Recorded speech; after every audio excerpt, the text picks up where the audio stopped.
ये एक बहुत ही अंधेरी रात थी जिसमें उस हवेली का सफ़ेद गुंबद अपनी आबोताब के साथ चमक रहा था, जबकि उस हवेली के अतराफ में मुकम्मल तौर पर खामोशी ही छाई हुई थी।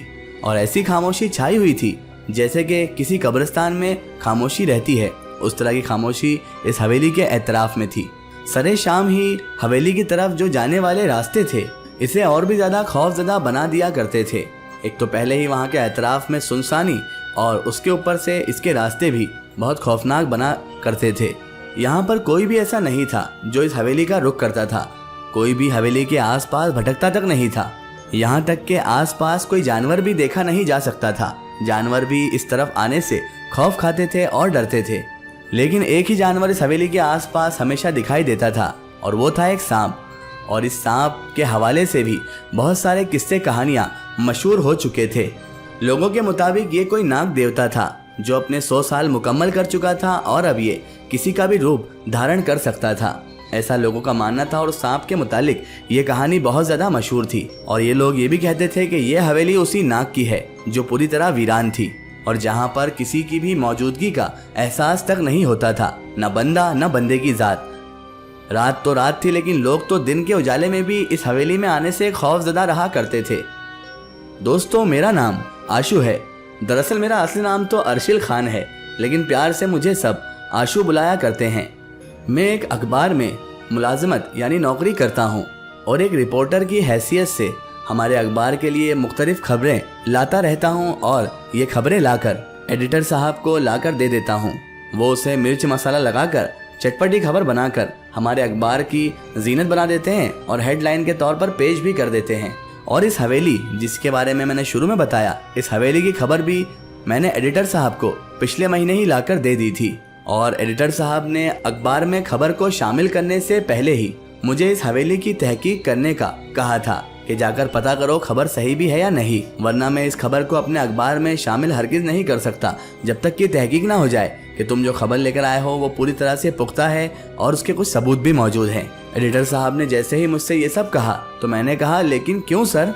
वहाँ के जितने भी रहवासी हैं, जो वहाँ के रिहाइश पजीर लोग हैं जो वहाँ रहते हैं, वो सब इस बात को मानते हैं कि ये जो हवेली है ये बड़ी ही पुरअसरार है, डरावनी है और ये किसी नाग की हवेली है और वो नाग, वो सांप 100 साल पूरे कर चुका है। तो एडिटर साहब मेरी बात सुनकर कहने लगे, देखो आशू, तुम इस बात पर यकीन कर सकते हो क्योंकि तुम वहाँ के लोगों से मिले हो और उन लोगों से तुमने ये अपने कानों से बात सुनी है। लेकिन अखबार पढ़ने वाले लोग तो उन लोगों को नहीं जानते ना। वो लोग तो इस खबर को पढ़कर आशू हमारा मजाक ही उड़ाएंगे, हमारा मजाक बन जाएगा, हमें पागल ही कहेंगे। वो लोग कहेंगे कि इनके पास कोई और खबर नहीं थी, कोई और इन्हें मिर्च मसाला मिला नहीं, तो इन्होंने हवेली के बारे में एक झूठी खबर अपने मन गढ़ंत ही छाप दी। मैं तभी फौरन बोला, पर सर ये खबर झूठी नहीं हो सकती। मैं फौरन बोला तो एडिटर साहब मुझे घूर कर देखने लगे और मुझसे उन्होंने सवाल कर डाला, आशू क्या तुमने उस सांप को देखा है? मैंने कहा नहीं। तो एडिटर साहब बोले, जब देखा नहीं है, सबूत नहीं है, तो ऐसे ही कैसे खबर छाप दी जाए? लोग कैसे तुम्हारी बात पर यकीन करेंगे? लोग कैसे मानेंगे कि ये नाग की हवेली है? बताओ आशू मुझे। और तुम नहीं जानते लोगों को, लोग फिर हमसे ऐसे ही सवाल करेंगे जैसे मैं अभी तुमसे कर रहा हूँ। अभी तुम मुझे ही मुतमईन नहीं कर पा रहे, मुझे ही सेटिस्फाई नहीं कर पा रहे, कोई ऐसा जवाब नहीं दे पा रहे जिससे मैं यकीन कर लूँ, तो वो हज़ारों लोगों को क्या जवाब दोगे तुम जब लोग तरह तरह के सवाल करेंगे? अब एडिटर साहब को मेरी बातों की वजह से चिड़चिड़ाहट भी महसूस हो रही थी और बहुत ज़्यादा गुस्सा भी उन्हें आ रहा था। लेकिन मैं था जो इस खबर को अखबार में लगवाना चाहता था। मुझे किसी भी हाल में ये खबर अखबार में छपवानी थी।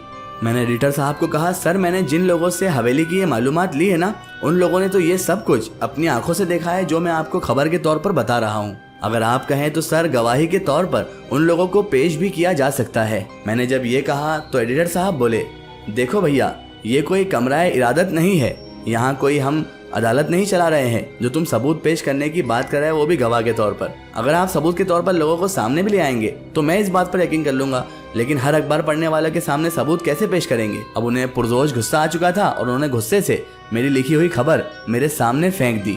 देखो आशू, तुम्हारे लिए बेहतर यही है कि अगर तुम इस खबर को छपवाना चाहते हो तो इस हवेली जाओ, तहकीक करो और हमारे लिए कुछ सबूत लेकर आ जाओ। एडिटर साहब के मुंह से जैसे ही मैंने ये बात सुनी तो मैं उन्हें घूर कर देखने लगा। मुझे ऐसा लगा जैसे एडिटर साहब कोई मजाक कर रहे हों।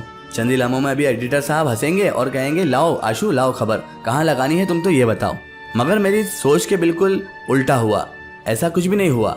वो तो निहायत गुस्से में लग रहे थे और कहने लगे, देखो आशु, मैं कोई मजाक नहीं कर रहा हूँ, मैं बिल्कुल सीरियस हूँ और मैं ठीक कह रहा हूँ। तुम हवेली जाओ और जाकर वहाँ से सबूत इकट्ठे कर ले आओ। मैंने कहा, सर मैं कैसे जाऊँ उस पुरस्कार हवेली में? वो तो बहुत खतरनाक जगह है। क्योंकि मैं जरा घबरा रहा था और हवेली के बारे में मैंने जो बातें सुनी थी, उन्हीं बातों की वजह से, उन्हीं खौफनाक घटनाओं की वजह से मुझ पर खौफ और हैबत तारी हो चुकी थी और मैं हवेली जाने के बिल्कुल भी इच्छुक में नहीं था, ना ही मैं वहाँ पर जाकर तहकीक करना चाहता था।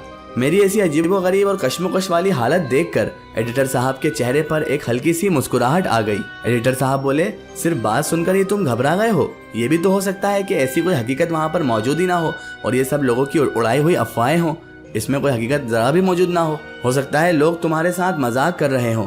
मैंने एडिटर साहब से कहा, मजाक तो कोई एक बंदा ही करेगा ना सर, लेकिन वहाँ के तो तमाम तर लोग, जितने भी लोगों से मैं मिला, सब के सब यही बात कर रहे थे। तो एडिटर साहब बोले, तो बेटा ठीक है, फिर आशु तुम जाओ, पहले तस्दीक करो, फिर आकर अगर सबूत मिल जाए तो मुझे बता देना, मैं तुम्हारी खबर फ्रंट अखबार पे छाप दूंगा। और इस तरह से तो बेटा मैं ये खबर शाया नहीं कर सकता, बिना सबूत के मैं इस खबर को नहीं छाप सकता। देखो आशु, मैं तुम्हें अच्छे से जानता हूँ, तुम एक बहादुर इंसान हो, बड़े बड़े खतरात से खेलकर तुम बड़ी बड़ी खबरें मुझ तक लेकर आए हो आज तक। याद है पिछली बार भी तुमने एक ऐसा ही कारनामा सर अंजाम दिया था, वो भी कोई ऐसी ही जगह थी, और अब तुम डर रहे हो आशु, आखिर ऐसा क्यों? उन्होंने इतना कहकर मेरी हिम्मत बढ़ाई।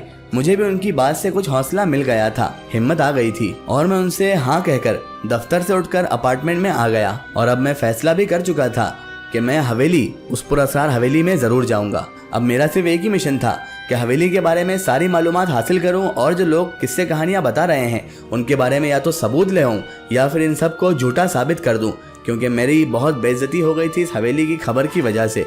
इसलिए मुझे अब तहकीक करना लाजिम हो गया था। मैंने सोच लिया था मैं तहकीक करके रहूंगा और मेरे दिल में एडिटर साहब के लिए भी ये गुमान था कि मैं इन्हें भी सच से आगाह कर ही रहूंगा और वो ये खबर फिर शौक से छापें। मैं अपना ट्रैवल बैग लेकर, जो सफ़र पर अधिकतर ले जाया करता था, उसे लेकर वहाँ से रवाना हो चुका था। गोया के सफ़र तो बहुत ज़्यादा तवील था, मगर मैं बहुत ज़्यादा थकन भी महसूस कर रहा था। जिस वक्त मैं वहाँ पर पहुँचा था उस वक्त सुबह होने ही वाली थी। मैंने उस हवेली वाले शहर में रहने के लिए एक होटल को मुंतखब कर लिया था, चुन लिया था कि मैं इस होटल में ही रुकूंगा और फिर स्टेशन के करीब ही मैंने उसी होटल में अपना सामान भी रख दिया। अभी सफ़र बाकी था, लेकिन इससे पहले थकन जुदा मेरे वजूद को मुझे आराम भी पहुंचाना था। लिहाजा मैंने होटल के मैनेजर से तमाम मामला सेट किए और रूम रेंट वगैरह पूछा और रूम रेंट वगैरह सेट करके मैं अपने कमरे में आ गया।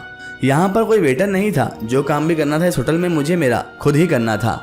मैंने बिस्तर को पहले तो दुरुस्त किया, सही किया, खाना वगैरह खाया और अपने ट्रैवल बैग को एक तरफ रख कर मैं बिस्तर पर जाकर लेट गया। मुझे बहुत ज़्यादा नींद आ रही थी थकान की वजह से। मैं जल्द ही सो गया, लेकिन सुबह मेरी आंख बहुत लेट वक्त पर खुली। गुसल खाने में यानी बाथरूम में नहाने के लिए वहाँ पर होटल में गर्म पानी मौजूद था। मैंने अपने बैग से कपड़े निकाले और उसके बाद मैं नहाने के लिए घुस गया।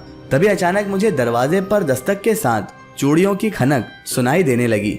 पहले तो मैंने सोचा यहाँ पर कौन औरत आ जाएगी, इसे अपना वहम समझकर मैंने दिमाग से झटक दिया। तभी अचानक मुझे एक नुस्वानी, एक औरत की या लड़की की आवाज़ आई, साहब जी चाबी ले लीजिए।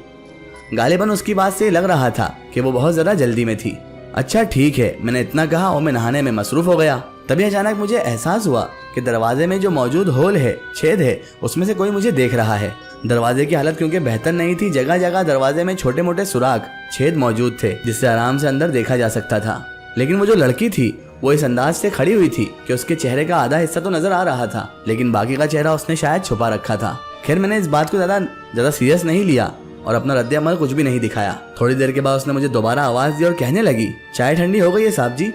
मैंने कहा चलो अच्छा ठीक है, तुम इसे गर्म कर लो। मैं उसे वहाँ से कहीं और भेजना चाह रहा था, मगर वो थी कि ढिट्टी बनकर वहीं पर खड़ी हुई थी। मैंने गर्दन घुमाकर उसे देखा और गुस्से से कहा, यहाँ से जाओ, यहाँ क्यों खड़ी हुई हो। मैंने जब गुस्से से ये कहा तो वो हंसती हुई वहाँ से चली गई। मैं हैरान था कि ये लड़की है कौन। इसकी आएगी स्टोरी हम देखेंगे इसके अगले पार्ट में।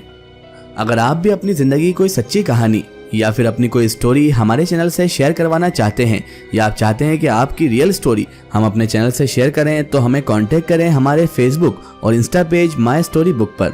फेसबुक और इंस्टा पेज पर हमसे जुड़ें और हमें अपनी स्टोरी ज़रूर शेयर करें।